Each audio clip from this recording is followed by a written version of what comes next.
السلام علیکم ورحمۃ اللہ وبرکاتہ۔ بسم اللہ الرحمن الرحیم۔ دوستو، کاروان صحابہ رضوان اللہ علیہم اجمعین میں وہ کون خوش نصیب و عظیم صحابی ہیں جس کی وجہ سے رسول اقدس صلی اللہ علیہ وسلم کو 7 آسمانوں کے بھی اوپر سے متنبہ کیا گیا۔ وہ کون ہے جس کی شان میں جبرائیل امین علیہ السلام اللہ تعالی کی جانب سے وحی لے کر رسول اکرم صلی اللہ علیہ وسلم کی خدمت اقدس میں حاضر ہوئے؟ یہ عظیم المرتبت شخصیت حضرت عبداللہ بن ام مکتوم رضی اللہ تعالی عنہ کی ہے، جنہیں مؤذن رسول صلی اللہ علیہ وسلم ہونے کا اعزاز بھی حاصل ہے۔ دوستو، حضرت عبداللہ بن ام مکتوم رضی اللہ تعالی عنہ مکی اور قریشی ہیں۔ آپ رسول اللہ صلی اللہ علیہ وسلم کے قریب رشتہ دار بھی ہیں، یعنی قریبی رشتہ دار ہیں۔ وہ اس طرح کہ آپ ام المؤمنین حضرت خدیجہ الکبریٰ رضی اللہ تعالی عنہا کے ماموں زاد بھائی تھے۔ ان کے باپ کا نام قیس بن زید تھا اور ماں کا نام عاتکہ بنت عبداللہ، اور انہیں ام مکتوم کے نام سے اس لیے پکارا جاتا کہ ان کے ہاں حضرت عبداللہ بن مکتوم یعنی نابینا پیدا ہوئے تھے۔ حضرت عبداللہ بن ام مکتوم رضی اللہ تعالی عنہ نے دل کی آنکھوں سے وادی مکہ معظمہ میں اسلام کی نورانی کرنوں کا مشاہدہ کیا۔ اللہ سبحانہ و تعالی نے اپنے فضل و کرم سے اسلام کے لیے ان کے سینے میں انشراح پیدا کر دیا۔ آپ بھی ان صحابہ کرام رضوان اللہ علیہم اجمعین میں سے ہیں جنہوں نے اسلام قبول کرنے میں سبقت حاصل کی۔ تحریک اسلامی کے ابتدائی دور میں صحابہ کرام رضوان اللہ علیہم اجمعین کو جن مشکلات سے دوچار ہونا پڑا، جناب عبداللہ بن ام مکتوم رضی اللہ تعالی عنہ نے بھی خندہ پیشانی سے ان مشکلات کا سامنا کیا۔ آزمائش کے اس نازک وقت میں آپ کے پایہ استقلال میں کوئی لغزش پیدا نہ ہوئی اور نہ ہی آپ کی جرأت ایمانی میں کوئی اضمحلال پیدا ہوا، بلکہ اس ابتلا کی بھٹی سے کندن بن کر نکلے، کتاب الہی، دین اسلام اور رسول مقبول صلی اللہ علیہ وسلم کے ساتھ محبت میں 2 قدم اور آگے بڑھ گئے۔ رسول اکرم صلی اللہ علیہ وسلم کی خدمت اقدس میں رہتے ہوئے قرآن حکیم کو حفظ کرنے کی طرف متوجہ ہوئے۔ آپ نے فرصت کے ہر لمحہ کو غنیمت جانتے ہوئے رسول مقبول صلی اللہ علیہ وسلم کے محفل سے علم و حکمت کے گراں قدر جواہر پارے آپ نے دامن میں سمیٹنے کی بھرپور کوشش کی۔ ان دنوں سردار دو عالم صلی اللہ علیہ وسلم کی دلی تمنا تھی کہ کسی طرح سرداران قریش حلقہ بگوش اسلام ہو جائیں۔ ایک روز عتبہ بن ربیعہ، عمرو بن ہشام، امیہ بن خلف، ولید بن مغیرہ رسول معظم صلی اللہ علیہ وسلم کے پاس بیٹھے ہوئے تھے اور آپ صلی اللہ علیہ وسلم انہیں اسلام کی دعوت دے رہے تھے، اور دل میں یہی شوق و جذبہ موجزن تھا کہ یہ لوگ دعوت اسلامی قبول کر لیں تاکہ میرے جانثار صحابہ رضوان اللہ علیہم اجمعین ان کی اذیتوں تکلیفوں سے بچ جائیں گے۔ محفل جمی ہوئی تھی، وہ لوگ ہمتن گوش اسلام کا پیغام سن رہے تھے۔ اسی دوران حضرت عبداللہ بن ام مکتوم رضی اللہ تعالی عنہ بھی وہاں پہنچ گئے۔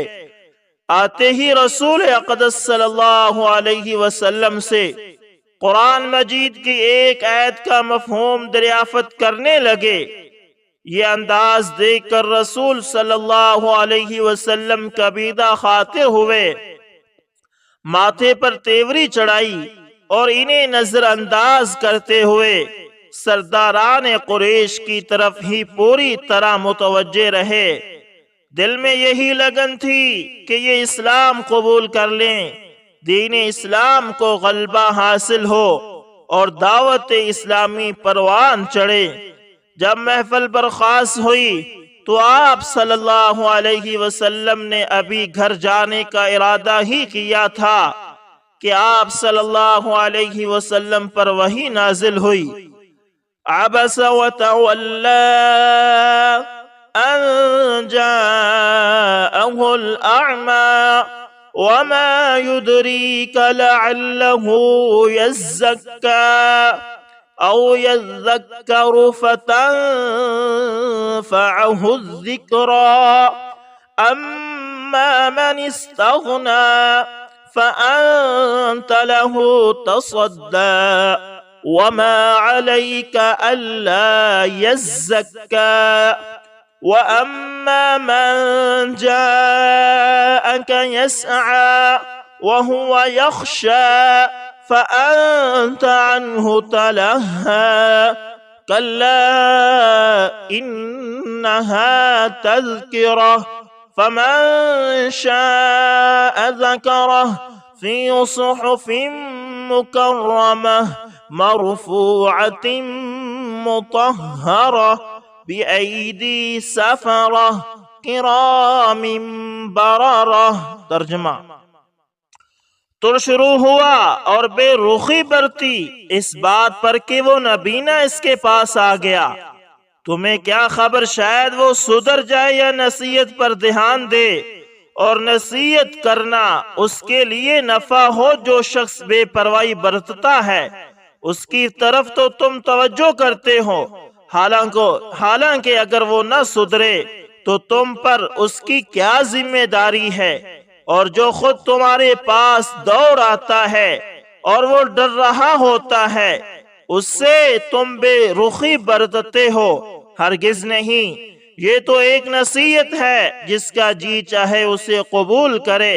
یہ ایسے صحیفوں میں درج ہے جو مکرم ہیں، بلند مرتبہ ہیں، پاکیزہ ہیں، معزز اور نیک کاتبوں کے ہاتھوں میں رہتے ہیں۔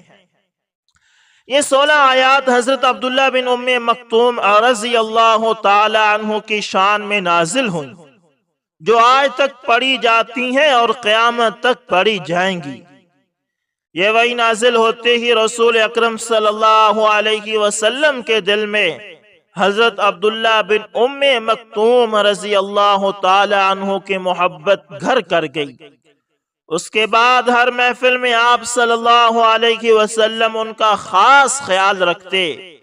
جب بھی آپ صلی اللہ علیہ وسلم سے ملنے آتے تو آپ صلی اللہ علیہ وسلم ان کی عزت کرتے، اپنے قریب بٹھاتے، خیریت دریافت کرتے، اور اگر انہیں کوئی ضرورت ہوتی تو اسے فوراً پورا کر دیتے۔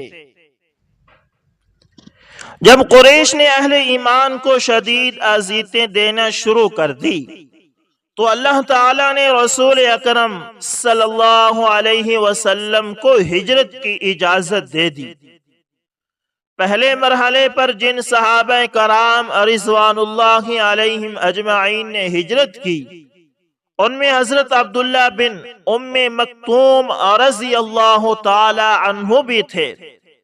مدینہ منورہ پہنچ کر حضرت عبداللہ بن ام مکتوم رضی اللہ تعالی عنہ اور حضرت مصعب بن عمیر رضی اللہ تعالی عنہ نے لوگوں کو قرآن مجید کی تعلیم دینا شروع کی، اور دین اسلام کی دعوت پھیلانے میں ہمہ مصروف ہو گئے، اور ان کی دعوت سے متاثر ہو کر بہت سے لوگ حلقہ بگوش اسلام ہوئے۔ جب نبی اکرم صلی اللہ علیہ وسلم خود ہجرت کر کے مدینہ طیبہ تشریف لائے، آپ صلی اللہ علیہ وسلم نے آتے ہی حضرت عبداللہ بن ام مکتوم رضی اللہ تعالی عنہ اور حضرت بلال رضی اللہ تعالی عنہ کو مستقل مؤذن مقرر کر دیا۔ دن میں 5 مرتبہ توحید کا یہ نغمہ اہلیان مدینہ کو سناتے اور انہیں کامیابی کے راہ پر گامزن ہونے کی تلقین کرتے۔ معمول یہ تھا کہ حضرت بلال رضی اللہ تعالی عنہ اذان دیتے اور حضرت عبداللہ بن ام مکتوم رضی اللہ تعالی عنہ تکبیر کہتے، اور بعض اوقات اس کے برعکس ہوتا، لیکن رمضان المبارک میں تو ان کی اور زیادہ شان ہوتی۔ مدینہ منورہ میں لوگ ایک کی اذان پر سحری کا کھانا تناول کرتے اور دوسرے کی اذان سے سحری کھانا بند کرتے۔ حضرت بلال رضی اللہ تعالی عنہ لوگوں کو بیدار کرنے کے لیے اذان دیتے، اور حضرت عبداللہ بن ام مکتوم رضی اللہ تعالی عنہ نماز فجر کے لیے اذان دیتے، کیونکہ آپ فجر کے وقت کا خاص خیال رکھا کرتے تھے۔ حضرت عبداللہ بن ام مکتوم رضی اللہ تعالی عنہ کی عظمت کا آپ یہاں سے بھی اندازہ لگا سکتے ہیں کہ نبی اکرم صلی اللہ علیہ وسلم نے اپنی غیر حاضری میں تقریباً 10 مرتبہ انہیں مدینہ منورہ کا نگران مقرر کیا، اور 1 مرتبہ ڈیوٹی اس وقت ان کے سپرد کی جب آپ صلی اللہ علیہ وسلم فتح مکہ کے لیے روانہ ہوئے تھے۔ غزوہ بدر کے بعد اللہ سبحانہ و تعالی نے مجاہدین بدر کی شان میں چند آیات نازل کی، اور گھر میں بیٹھے رہنے والوں پر انہیں بہت زیادہ فضیلت دی گئی، تاکہ مجاہدین میدان جہاد میں بڑھ چڑھ کر حصہ لیں، اور گھر میں بیٹھے رہنے والے اپنی اس عادت کو ناپسند کرتے ہوئے ترک کر دیں۔ یہ آیات سن کر حضرت عبداللہ بن ام مکتوم رضی اللہ تعالی عنہ بڑے غمگین ہوئے، بڑے ہی پریشان ہوئے، اور انہیں شرکت جہاد کے اعزاز سے محرومی بڑی دشوار محسوس ہوتی تھی۔ فوراً خدمت اقدس یعنی آپ علیہ السلام کی خدمت میں حاضر ہو کر عرض کی، یا رسول اللہ صلی اللہ علیہ وسلم، اگر میں معذور نہ ہوتا تو ضرور جہاد میں شریک ہوتا۔ حضور، ہم تو جہاد کی فضیلت سے محروم ہو گئے۔ پھر اس افسردگی کے عالم میں بے ساختہ ان کی زبان سے یہ داعیہ کلمات نکل، میرے عذر کو پیش نظر رکھتے ہوئے اپنا حکم نازل فرما۔ الہی، میرے عذر کو پیش نظر رکھتے ہوئے اپنا حکم نازل فرما۔ الہی، میرے عذر کو پیش نظر رکھتے ہوئے اپنا حکم نازل فرما۔ اللہ تعالیٰ نے آپ کے دل سے نکلی ہوئی دعا کو فوراً قبول کر لیا۔ کاتب وحی حضرت زید بن ثابت رضی اللہ تعالی عنہ فرماتے ہیں کہ ایک روز میں رسول اکرم صلی اللہ علیہ وسلم کی خدمت اقدس میں بیٹھا ہوا تھا۔ آپ صلی اللہ علیہ وسلم پر غنودگی کی کیفیت طاری ہوئی، اور اسی اثنا میں آپ صلی اللہ علیہ وسلم پر وحی نازل ہوئی۔ تھوڑے ہی عرصے میں غنودگی کی یہ کیفیت جاتی رہی۔ آپ صلی اللہ علیہ وسلم نے مجھے ارشاد فرمایا زید لکھو۔ میں نے عرض کی حضور صلی اللہ علیہ وسلم کیا لکھوں؟ آپ صلی اللہ علیہ وسلم نے ارشاد فرمایا یہ آیت لکھو لا يستوي القاعدون من المؤمنين والمجاهدون في سبيل الله۔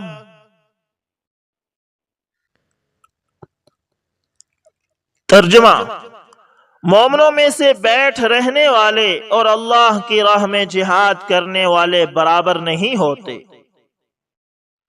حضرت عبداللہ بن ام مکتوم رضی اللہ تعالی عنہ نے عرض کی حضور جو لوگ معذور ہیں ان کے لیے کیا حکم ہے؟ ابھی گفتگو ہی ہو رہی تھی کہ آپ صلی اللہ علیہ وسلم پر پھر غنودگی طاری ہو گئی۔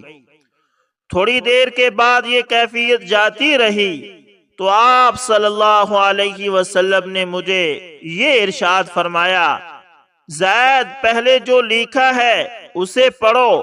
میں نے پڑھا لا يستوي القاعدون من المؤمنین۔ آپ صلی اللہ علیہ وسلم نے ارشاد فرمایا اس کے آگے یہ لکھ دو غیر اولی الضرر، یعنی محتاجوں کے علاوہ۔ یہ سن کر حضرت عبداللہ بن ام مکتوم رضی اللہ تعالی عنہ کا چہرہ مبارک خوشی سے تمتما اٹھا۔ وہ حکم نازل ہو گیا جس کی دل میں تمنا لیے ہوئے حضرت عبداللہ بن ام مکتوم رضی اللہ تعالی عنہ تشریف لائے تھے۔